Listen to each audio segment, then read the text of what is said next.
hoping this video isn't actually as dark as it looks on the screen, but we'll see. I had a bit of a revelation yesterday. On the way back from my trip to Nottingham, which was amazing, I realised that I was in the midst of a single mum win.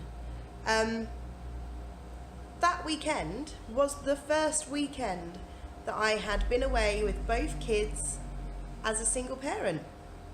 And literally I only realised it as I was driving home. So I'd succeeded through the whole weekend with no real problems without thinking, I'm on my own in this. I've not got anyone to help me. I'm doing it all alone. Yay, so a bit of a win. I think had it dawned on me before it had happened, I would have been panicking.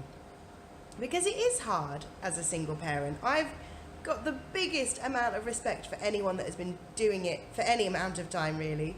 It's tough. There is no one to help you wrestle your kids away from each other if they're arguing or fighting over something. There is no one else to chase after your kids when you're in the middle of a play centre and the youngest one insists on running everywhere and getting herself stuck in places that she can't get out of. And yeah, you're dealing with two children with different needs at the same time on your own.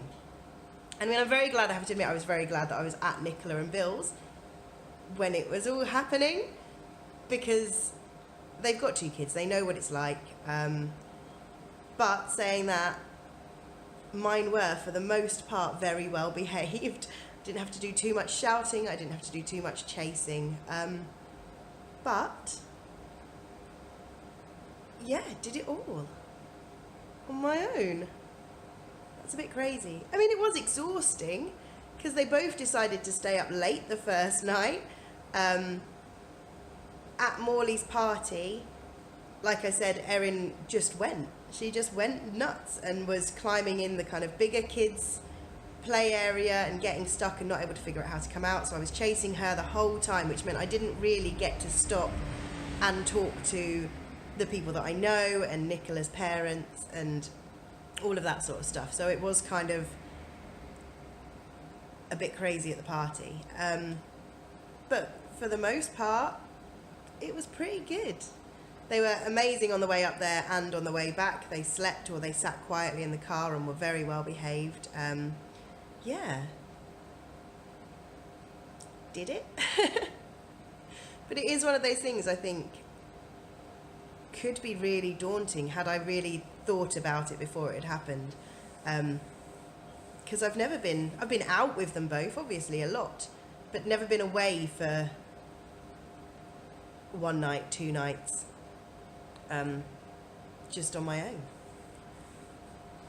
Oh, it puts me in a better stead for Florida. I mean, I know at Florida I've got Mum and Dad and Maddie and Bob and others to help out.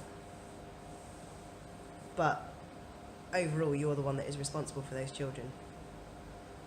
Yay me! I'm a little bit chuffed with myself for that. It's not really that big an achievement. It's just kind of looking after them as I do at home, but away. But obviously when you are away, it is a different environment. But it has put me in a good frame of mind for potentially doing it again. Because I have thought how nice it would be just to go away, you know, Legoland or Chessington or somewhere like that. But it has been kind of a, ooh, both of them on my own, could I do it? I could. I reckon I could. And a massive well done to any parents that are doing it on their own and maybe haven't realised how much work you're actually putting in. So yeah, just wanted to boast about that, really. And on that note, I will see you later. Bye!